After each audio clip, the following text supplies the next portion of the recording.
सहज समाधि भली है को प्राप्त करने के लिए पहले पुरुषार्थ चाहिए। क्या लगता है, आज हम लोग कोई हिंदी बुक पढ़ रहे हैं, बहुत सारे लोगों को अंग्रेजी नहीं आती होगी तो अंग्रेजी बुक नहीं पढ़ पाते होंगे, लेकिन वे यदि पुरुषार्थ करें अंग्रेजी सीखने में तो पढ़ पाएंगे या नहीं पढ़ पाएंगे? हाँ, जैसे अभी किसी एक अनजान व्यक्ति को कि जो ना कभी साइकिल चलाया हो और ना ही कोई स्कूटी अथवा और कोई चीज़ स्कूटर इत्यादि चलाया हो, उसको एकाएक तुम ट्रक में बिठा दो और कहो कि यहाँ से देवघर जाना है, तो क्या करेगा? जा सकेगा क्या? नहीं जा सकेगा। जब छोटे छोटे कार्यों के लिए भी अभ्यास चाहिए, उसी तरह अध्यात्म के लिए भी अभ्यास चाहिए। हम लोगों से अभी गलती क्या हो रही है कि भौतिक जगत के लिए तो अभ्यास करते हैं, भौतिक जगत में किसी भी गुण से संपन्न होने के लिए अभ्यास करते हैं, पर आध्यात्मिक जगत के लिए अभ्यास नहीं करते हैं।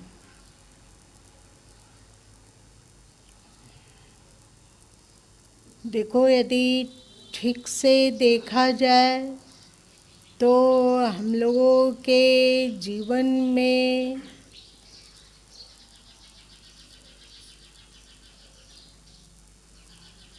मन ही भगवान है। सदगुरु कबीर साहब की एक साखी है ना, जिसमें वे कहते हैं, मन गोरख मन गोविंदा, मन ही अवगढ़ होए और जो मन राखे यतन करी घट उजियारा होए। मन गोरख भी है, गोरख मतलब साधक, और गोविंद, गोविंद मतलब ईश्वर। जैसे जहाँ ईश्वर प्रकट होते हैं वहाँ प्रकाश ही प्रकाश छा जाता है, ऐसा है ना, वर्णन ग्रंथों में आता है। तो यदि हम लोग मन को यत्न पूर्वक रखने की कला को सीख लें तो भीतर में उजाला ही उजाला छा जाता है। घट उजियारा होए, उजाला में क्या दिखता है और अंधेरा में क्या अनुभव में आता है? उजाला में जो वस्तु जहाँ जिस अवस्था में रखी हुई है वो सब कुछ दिखने लगता है। यहाँ यदि उजाला हो तो यहाँ जितने लोग हैं और जो भी है, माइक है, ये तबला है अथवा ग्रंथ इत्यादि हैं अथवा मंदिर है, वो सबके सब दिखने लग जाता है। और यदि धूप अंधेरा हो, बिल्कुल धूप अंधेरा हो, तो वहाँ जो कुछ है वो नहीं दिखता है। थोड़ा बहुत तो टो के हम लोग जान पाते हैं कि ऐसा लग रहा है छूने में तो शायद ये घड़ी होगी, ऐसा छूने में लग रहा है तो ये माइक होगा। इस तरह टटोल के बहुत थोड़ा बहुत जान सकते हैं, परंतु सब कुछ को भली भांति नहीं पहचान सकते हैं। जैसे टटोल के देखें तो पता चला कि ये कोई पुस्तक है, पर अंधे हैं, आँख नहीं है, उजाला नहीं है, तो क्या हम लोग पहचान पाएंगे कि ये गीता है? नहीं पहचान पाएंगे। छू कर थोड़ा बहुत अंदाज लगाया जा सकता है और सुनकर थोड़ा बहुत अंदाज लगाया जा सकता है। यदि यहाँ धूप अंधेरा हो तो अंदर से यदि कू कू कू की आवाज़ आती है तो लगता है कि कहीं पिल्ला तो नहीं घुस गया है।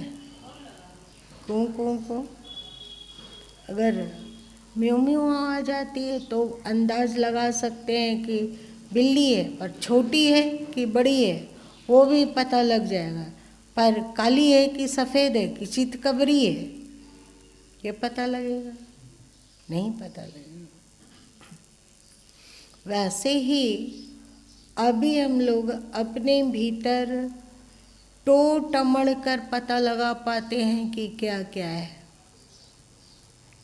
विचार है, सुख दुख है, ये सब पता चलता है ना।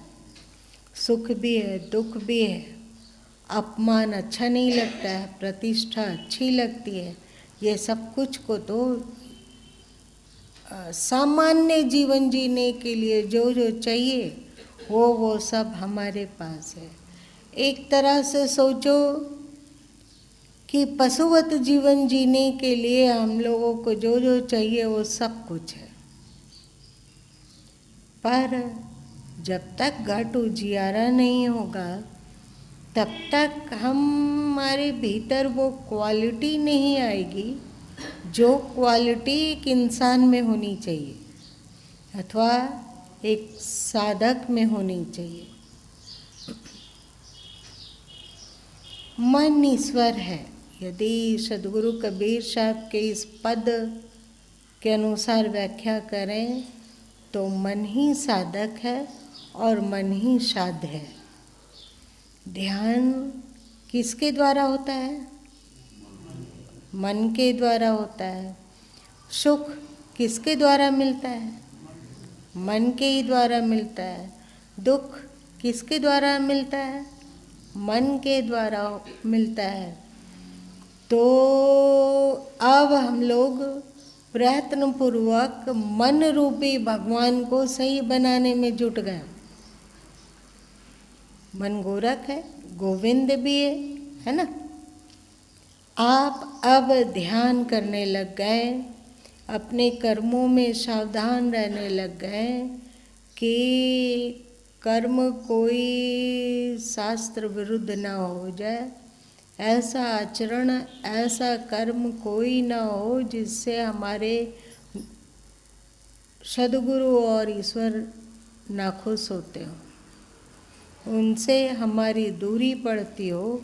उन कर्मों को ना होने दिया जाए और मन में ऐसा कोई विचार उर्मी ना उठने पाए जो हमारे साधकत्व को खंडित करता हो अथवा जो हमारे मन को मलिन बनाता हो। एक एक गुण चुन चुन कर मन को सजाया गया। तो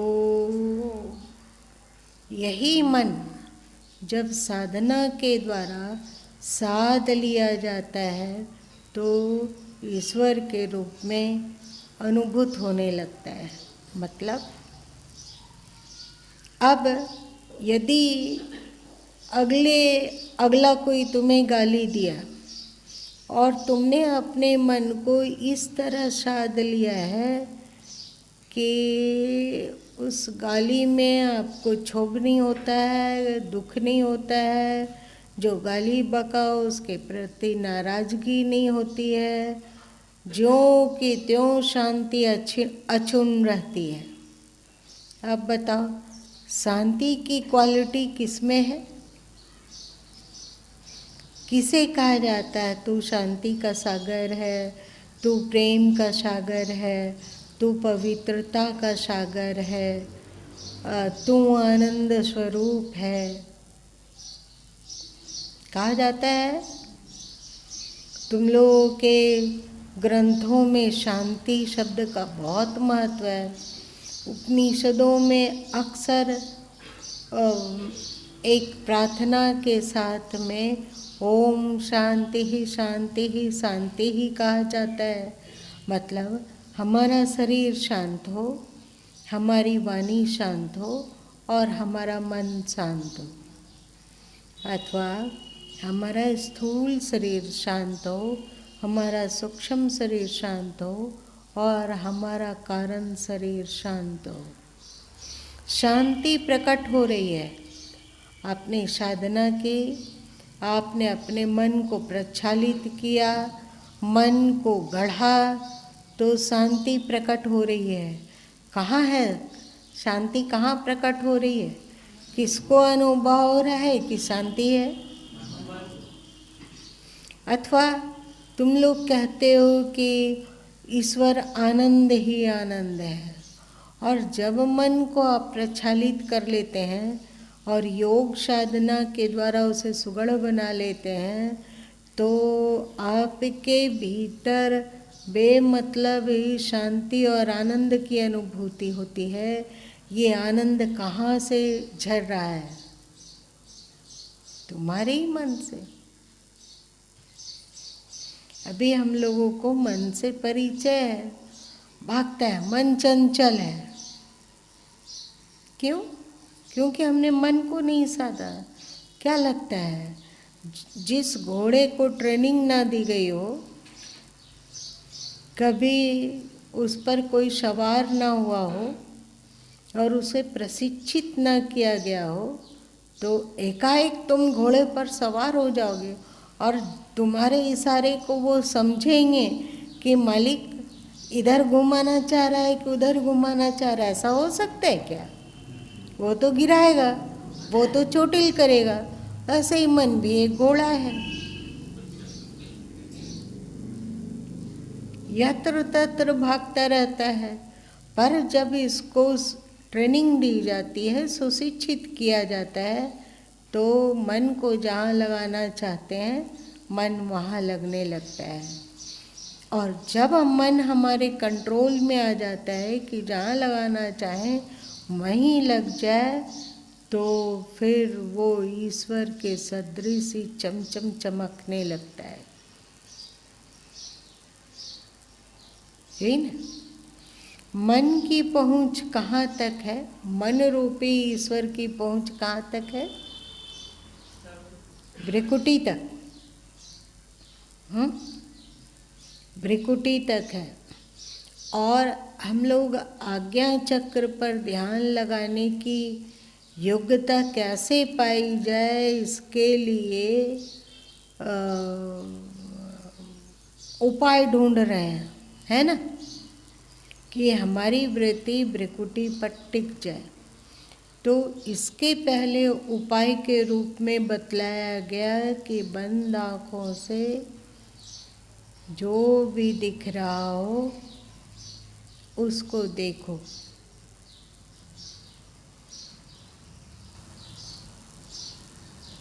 बंद आँखों,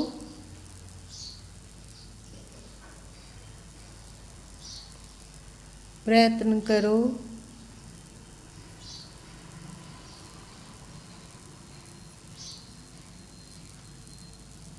कि आँखों की पुतलियों में हलचल ना हो।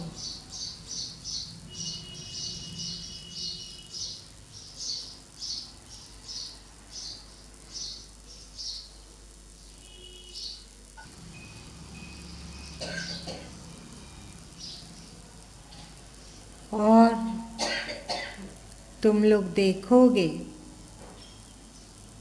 कि जैसे जैसे आँखों की पुतलियाँ स्थिर होने लगती है और जब पूर्ण रूपेण स्थिर हो जाती है आँखों की पुतलियाँ, तो वहाँ उस काल में मन नहीं रहता है। मतलब कोई संकल्प कल्प नहीं उठता है। अनुभव हुआ?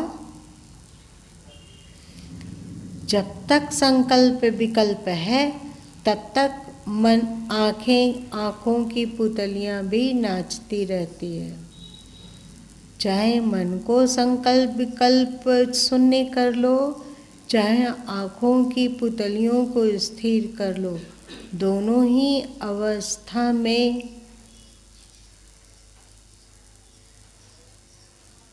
मन को स्थिर करोगे तो आँखों की पुतलियाँ स्थिर हो जाएगी, और आँखों की पुतलियों को स्थिर करो तो मन स्थिर हो जाएगा। एक और चीज़ अनुभव में आती है कि जैसे जैसे आँखों की पुतलियाँ शांत होती जाती है, वैसे ही वैसे मन तो चुप होता ही है और ऐसा लगता है कि श्वास रुकने लग गया है, अथवा बहुत प्रयत्न से श्वास लेना पड़ रहा है, अथवा श्वास बिल्कुल सूक्ष्म बन गया है। बहुत धीरे से श्वास जाता है और बहुत धीरे से श्वास आता है। ऐसा अनुभव होने लगता है। इसी अनुभव को, इसी ध्यान को थोड़ा और करने पर आँखों की पुतलियाँ स्थिर होने लगी। अब अंतर्दृष्टि से भ्रिकुटी को देखने का प्रयत्न किया जाता है।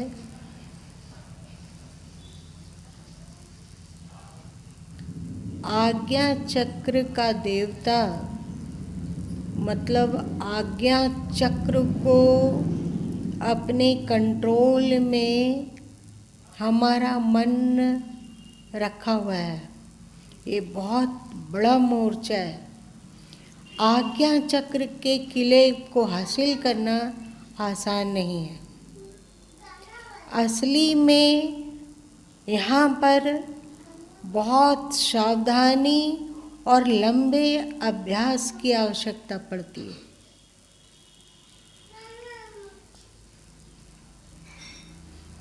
लंबे अभ्यास के द्वारा भ्रिकुटी में वह बिंदु जहाँ से ईड़ा और पिंगला नाड़ी एक दूसरे को काटते हुए मस्तिष्क तक पहुँचती है, उन दोनों नाड़ियों के काटने वाले स्थान मतलब बिंदु पर ध्यान का टिकना तभी संभव हो सकेगा जब हम उस बिंदु को खोज पाएंगे।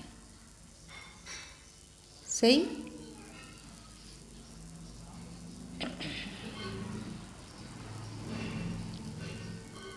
भ्रिकुटी को देखते देखते देखते देखते तुम लोग कभी बचपन में कंचा खेला है? कंचा कैसे खेला जाता था? अच्छा, उसे गड्ढा है, उसमें डुबाना है।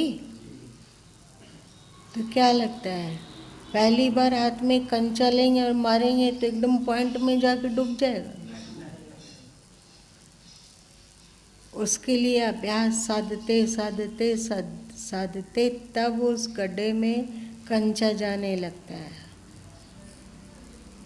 वैसे ही खोजते खोजते ट्राई करते करते भ्रिकुटी पर जो बिंदु है वो मिल जाएगी। परंतु एक बात समझने की है और कहा भी जा चुका है कि हमारे जितने भी चक्र हैं वो शरीर के पिछले भाग में है, रीढ़ की हड्डियों में, ये बताया गया है। बीजक में भी है, मेरुदंड पर डंक किन और क्या, मेरुदंड पर डंक दिन, इसका मतलब क्या? डंक। अब बताओ कि तुम लोग काले और काटने वाले चींटे से परिचित हो? कभी काटा है पैर वैर में?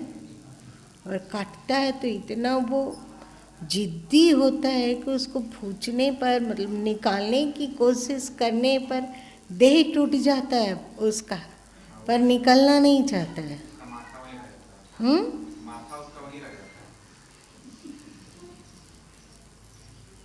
जब तुम्हारे पैर में वो चींटा काटा तो तुम्हारा ध्यान कहाँ है? मन चंचल है? वहीं पर एकदम केंद्रित हो गया।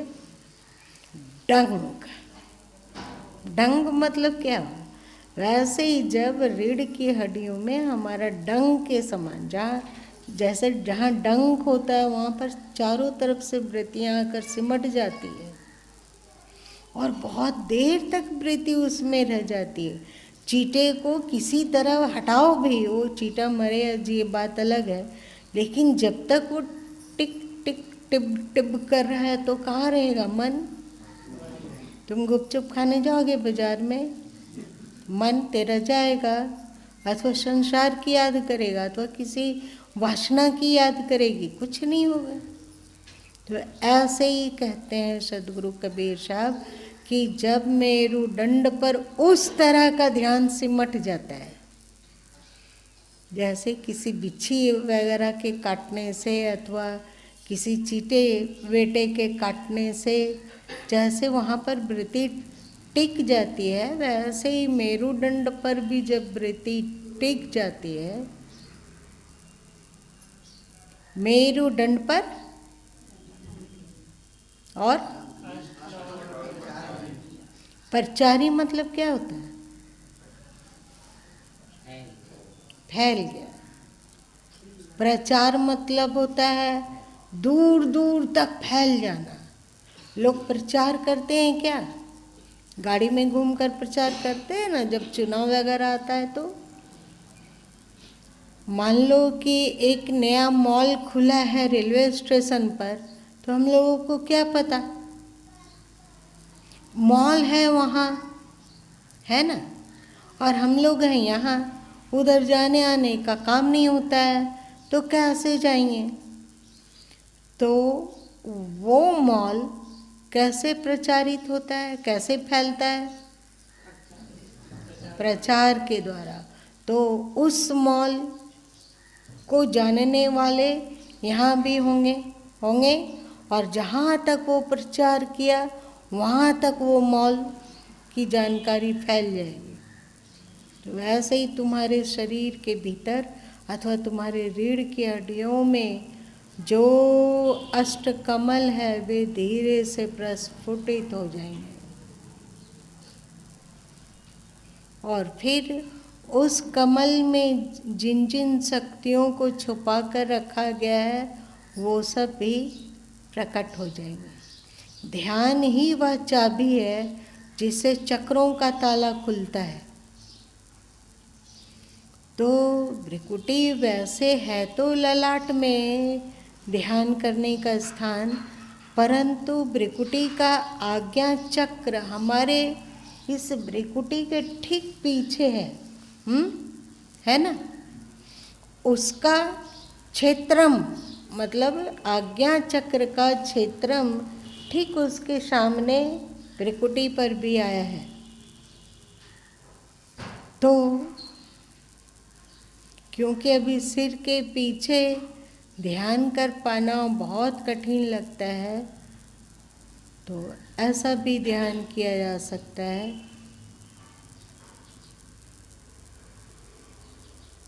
कि अभ्यास के द्वारा एक बिंदुत्व को प्राप्त हुए, एक बिंदु में वृत्ति टिक गई और फिर मन मौन हो गया।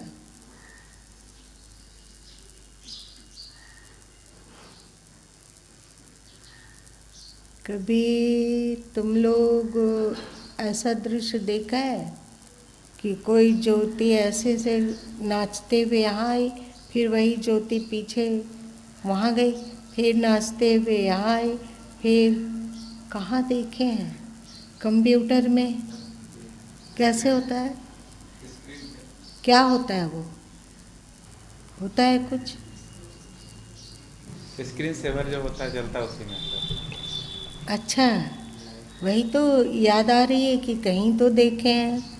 बस वही फॉर्मूला को यहाँ ले आओ। भ्रिकुटी पर ध्यान किए, देखो कि वहाँ से कुछ तरंग निकलकर भ्रिकुटी के सीध में तुम्हारे मस्तिष्क के पिछले हिस्से में पहुँच रही है और वहाँ से कुछ उसका स्पर्श करके फिर से भ्रिकुटी में पहुँच रही है। फिर वही ज्योति बिंदु नाचते हुए सिर के पीछे और फिर नाचते हुए भ्रिकुटी पर। मतलब आपका ये जो दोनों आँखों के मिलन स्थल पर जो भ्रिकुटी है वो थोड़ा चार्ज हो जाएगा, तो आगे की यात्रा करना आसान होगा। भ्रिकुटी में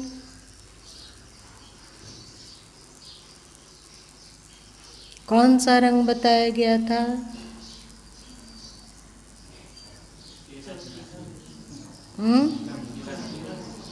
चमकीला नीला।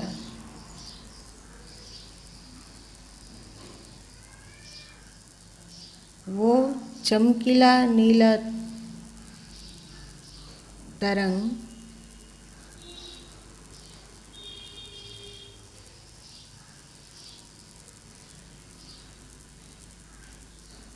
आपके भ्रिकुटी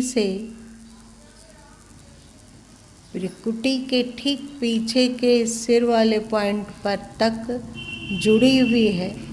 एक नीला तार दोनों को जोड़ रही है और उस नीले तार में कोई बिंदु नाचते हुए कभी भ्रिकुटी पर पहुंचता है और नाचते हुए कभी उसके सिर के पीछे पहुंचा। एक तार है, वो फिर सिर के पीछे से उस तारी में नाचते हुए भ्रिकुटी को छुआ, फिर नाचते हुए सिर के पिछले हिस्से का स्पर्श किया। दोनों एक नीले तार से जुड़ा हुआ है, बंधा हुआ है। ये ध्यान करो। ध्यान करते करते इसका स्पष्ट अनुभव होते जाएगा। तो इसी भ्रिकुटी पर थोड़ी सी ऊंचाई पर, मतलब भ्रिकुटी से थोड़ी सी ऊंचाई पर त्रिकुटी है। त्रिकुटी किसे कहते हैं और भ्रिकुटी किसे कहते हैं?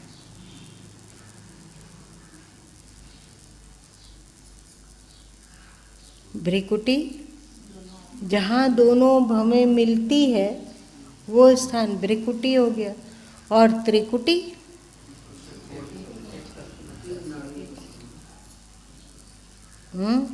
ऐसे ही ना, ऐसे ही त्रिकुटी होता है। तो भ्रिकुटी से लगभग 1.5 से 2 इंच ऊपर एक महत्वपूर्ण पॉइंट है, जिसको अभी तुम लोग सुने ना, अष्टचक्र प्रचारी लिंग, अष्टकमल प्रचारी लिंग। तो ये 8वां चक्र भ्रिकुटी है। वहाँ का कलर बैगनी और नीला को मिला देने पर जैसा होता है वैसा है। कैसा होता है? कैसा होगा वो कलर? चल मिला के देख लेना। रामकृष्ण परमहंस जी धीरे धीरे मृत्यु की ओर बढ़ते चले जा रहे थे। कष्ट उनको बहुत था कंठ में कैंसर होने के कारण। उस समय इस तरह दर्द निरोधक दवाइयाँ वगैरह भी नहीं थी और न ही कैंसर का कुछ उपचार था। आज भी 3rd स्टेज अथवा 4th स्टेज वाले कैंसर का उपचार है क्या? नहीं है। तो उस समय वे 4th स्टेज के कैंसर से जूझ रहे थे और विवेकानंद जी रात दिन अपने गुरु के पास उपस्थित रहते। कभी थोड़ा बहुत सेवा कार्य के लिए बाहर जाते और हमेशा रामकृष्ण परमहंस जी के पास बैठे रहते।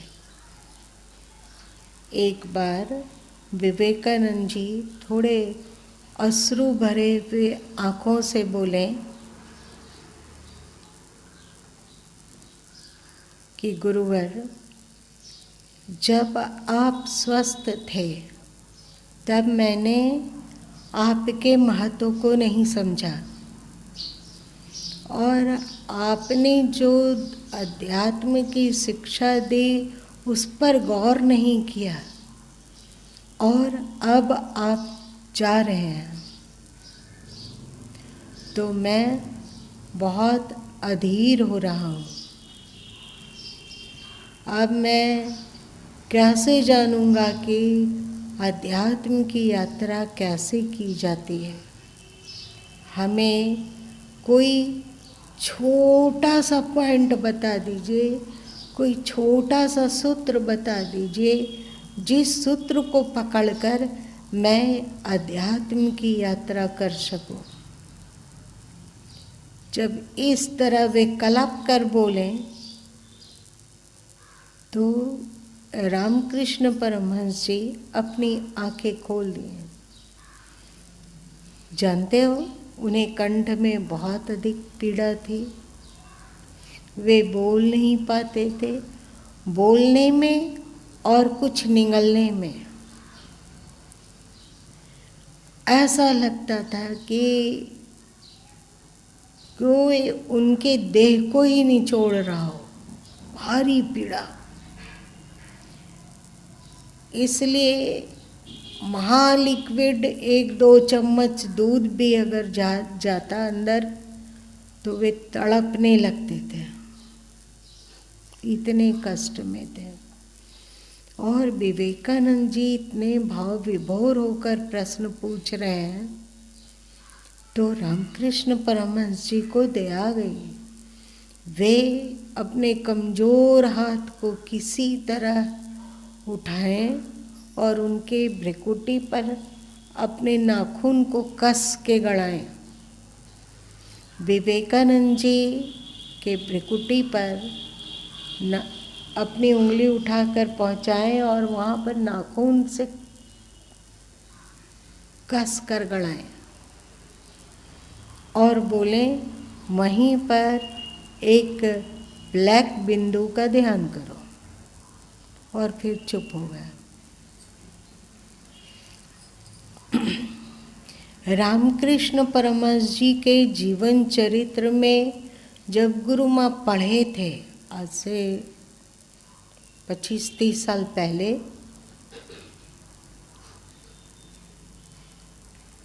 तो दंग रह गए थे कि लोग कहते हैं कि रामकृष्ण परमहंस जी काली उपासक थे।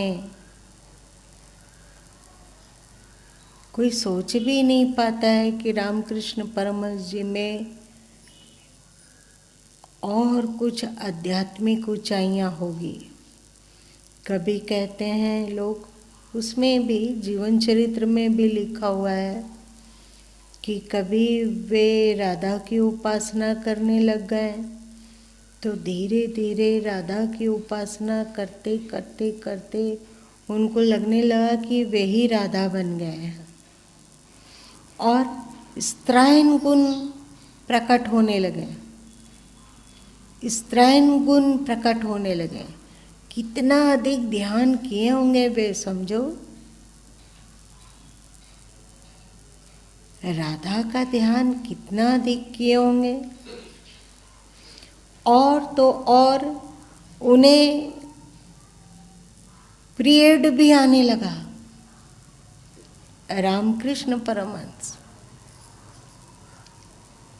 एक बार फिर वे हनुमान जी का ध्यान किए, और जब राधा का ध्यान छोड़ दिए तो धीरे धीरे जो स्त्रायन गुण आ गया था वो स्वाभाविक ही समाप्त हो गया। एक बार हनुमान जी का ध्यान करने लगे, एकदम शांत होकर दिन रात हनुमान जी का ध्यान करते तो उनकी प्रवृत्ति हनुमान जी जैसे होने लगी। वे पेड़ की डाली पर बैठे रहते थे, एक डाली से दूसरे डाली पर कुदक कर जाते थे, और अगर कोई फल फूल रहा तो खा लिए। नीचे में कोई फल फूल रख देता था तो रामकृष्ण परमहंस जी नीचे उतरते थे, और जैसे बंदर लोग फल फूल खाता है वैसे ही वे खा लेते और फिर पेड़ की टहनी पर जाकर बैठ जाते।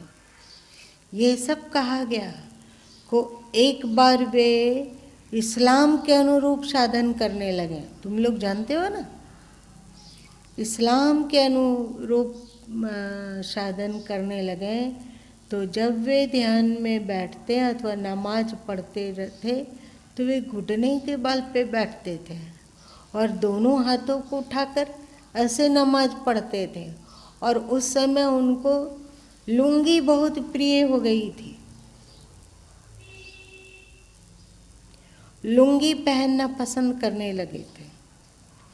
तो ये सब स्थूल ध्यान है, ये सब समझ में आता है कि उन्होंने किया होगा, पर जीवन चरित्र में यह कहीं नहीं है कि वे, हाँ, तोतापुरी जी के द्वारा वो शिक्षा लिए थे,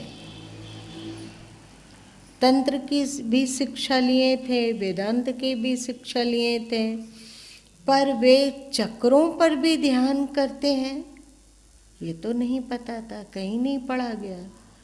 पर अपने अंतिम समय में विवेकानंद जी के पूछने पर उन्होंने भ्रिकुटी पर जो नाखून गढ़ाया और कहा यहाँ काला बिंदु का ध्यान किया करो, और चुप हो गए। विवेकानंद जी भी और कुछ भी नहीं पूछे। विवेकानंद जी का क्या प्रश्न था कि अध्यात्म का कुछ ऐसा सूत्र, एक सूत्र भी बता दीजिए जिसके द्वारा हम अध्यात्म की ऊंचाई को छू पाए। और रामकृष्ण परमहंस जी ने क्या बताया?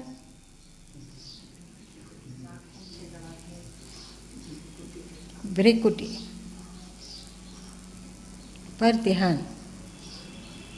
और विवेकानंद जी उस ध्यान को कभी कभी करते थे।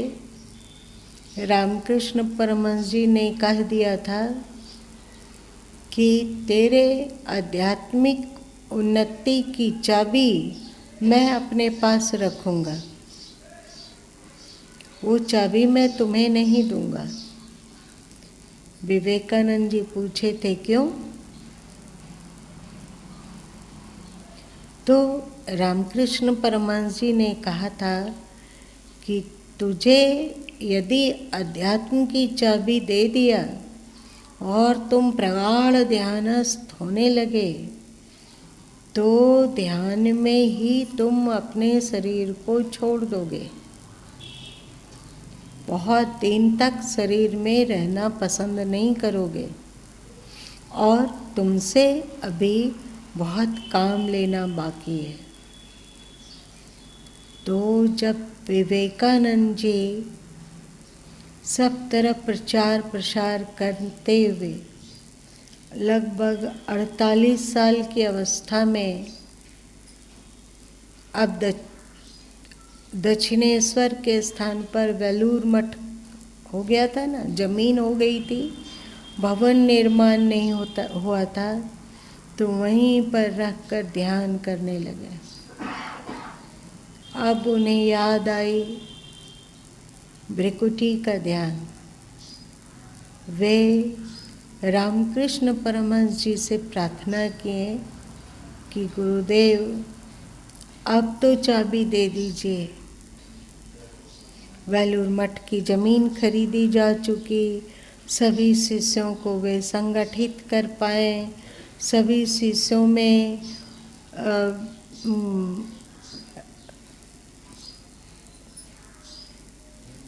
रामकृष्ण परमहंस जी के सिद्धांत का बीज को बो लिए, अनेक ग्रंथों का प्रणयन भी कर लिए और तब वे रुदन करने लगे कि गुरुदेव अब तो अध्यात्म की चाबी दे दीजिए। जब तक उनको अध्यात्म की चाबी नहीं मिली तब तक वे भ्रिकुटी पर ध्यान करते और जो वहाँ रहने वाले सन्यासी शिष्य थे उन सबों को उपनिषद पढ़ाया करते थे। एक समय ध्यान करते करते करते कब रामकृष्ण परमहंस जी के द्वारा उन्हें अध्यात्म की चाबी मिल गई, वे कोई अधिक अस्वस्थ भी नहीं थे। उन्हें थोड़ा थोड़ा श्वास का प्रॉब्लम था, जिसको तुम लोग अस्थमा कहते हो, थोड़ा थोड़ा अस्थमा का प्रॉब्लम था। तो अब सन्यासियों से मिलना, सन्यासियों को उपनिषद पढ़ाना, सन्यासियों को संगठित करने का जो वे रात दिन उद्योग करते थे, उसमें कमी आ गई और वे एक कमरा में, अपने कमरा में रहना पसंद करते। एक शिष्य हमेशा उनके पास रहता और इसी भृकुटी का ध्यान करते करते कब उनके शरीर से प्राण पखेर उड़ गए पता नहीं। मतलब भृकुटी का ध्यान बहुत ही पावरफुल ध्यान है। हम लोग पे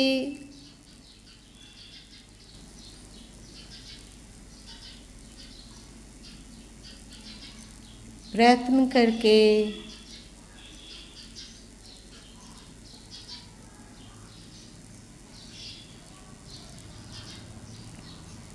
बंद आँखों से आँखों को स्थिर करके भृकुटी को देख सकते हैं। कोई यहाँ काला बिंदु का ध्यान करने कहता है, कोई यहाँ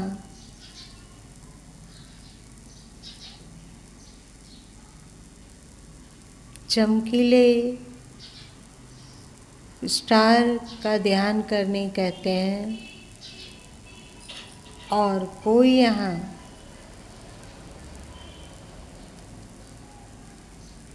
डार्क नीला स्टार का ध्यान करने कहते हैं। पर वस्तुतः चाहे काला ध्यान हो, चाहे उज्जवल तारा हो, चाहे नीला तारा हो, ये सब के सब हमारे मन की कल्पना होती है। इसलिए हमें यदि अभ्यास करते करते इतनी योग्यता आ गई हो तो आप बिना किसी चीज़ की कल्पना किए केवल भृकुटी को देखिए।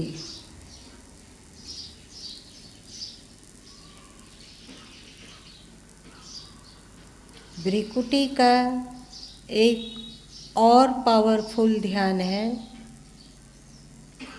उसको भी जान लीजिए।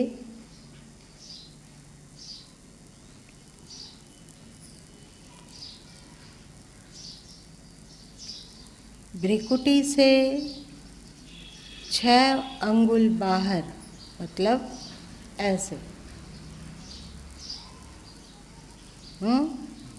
6 अंगुल बाहर आँखें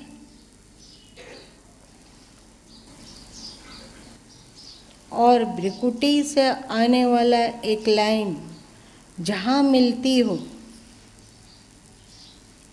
6 अंगुल बाहर, भृकुटी से 6 अंगुल बाहर, दोनों आँखों की दृष्टियाँ बंद आँखों से और भृकुटी से एक सीधी लाइन जहाँ मिलती हो, उस बाह्य आकाश पर भी ध्यान किया जा सकता है। वो भी आज्ञा चक्र का ही क्षेत्रम है। तुम लोग बचपन में शायद खेले होगे, कोई तुम्हारे भृकुटी के सीध में गोल गोल घुमाने लग जाए और बोले कि तुम इस उंगली को देखो, तो कहाँ दर्द होता था? तुम लोग अनुभव किए हो? ये यहाँ घूमने पर यहाँ क्या हो रहा है?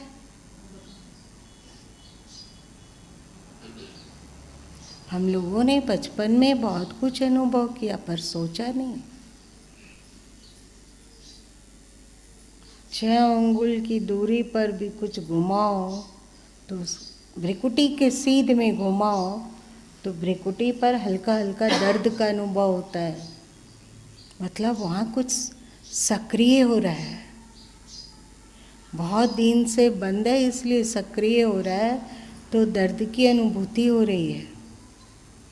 तो इसी को बंद आँखों से भ्रिकुटी के सीध में 6 अंगुल की दूरी पर जहाँ आँख और भ्रिकुटी की लकीरें मिलती हो, दोनों आँखों की लकीरें और एक भ्रिकुटी की लकीर मिलती हो, उस बाह्याकाश में भी ध्यान करके आप अपनी आँखों को स्थिर कर सकते हैं।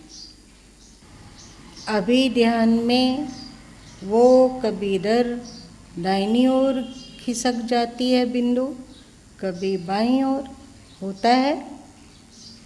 और जब इस ध्यान में प्रगाढ़ता प्राप्ति कर ली जाती है, इसी को संत मत में दृष्टि साधन कहते हैं। ये आज्ञा चक्र को सक्रिय करने का पावरफुल साधन भी है। इसको भली भांति साध लेने पर भ्रिकुटी चक्र प्रकाशित होने लग जाता है और ऊर्जा एक बिंदुत्व को प्राप्त हो जाती है। एक बिंदुत्व, अब ऊर्जा ऊपर की ओर चढ़ेगी, ऊपर की ओर चढ़ के सहस्त्रार में पहुंचती है। धीरे धीरे स्पष्ट अनुभव होगा कि कुछ तो है जो ऊपर की ओर चढ़ रही है। कभी कभी तो रीढ़ की हड्डी में भी चट चट की आवाज़ आने लगती है और कभी कभी तो भ्रिकुटी में भी चट चट की आवाज़ आती है। मतलब दूसरे को नहीं सुनाई पड़ेगा, तुम्हें प्रतीत होगा।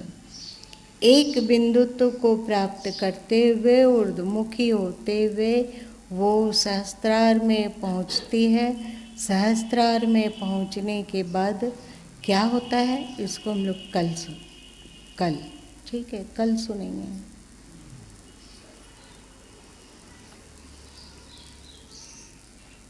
परेशानी हुई कुछ सुनने में, समझने में? भली बात ही समझ में आ गया। हम लोग अभी सबके सब शांति का अनुभव कर रहे हैं। अभी हम लोगों का मन कहीं भाग रहा है, कोई चीज़ की इच्छा, कामना, मोह, ममता कुछ जाग रही है। केवल सुनने मात्र में इतनी शांति है। जब ये चक्र प्रकाशित हो जाएगा तो क्या होगा, सो कल्पना कर लो।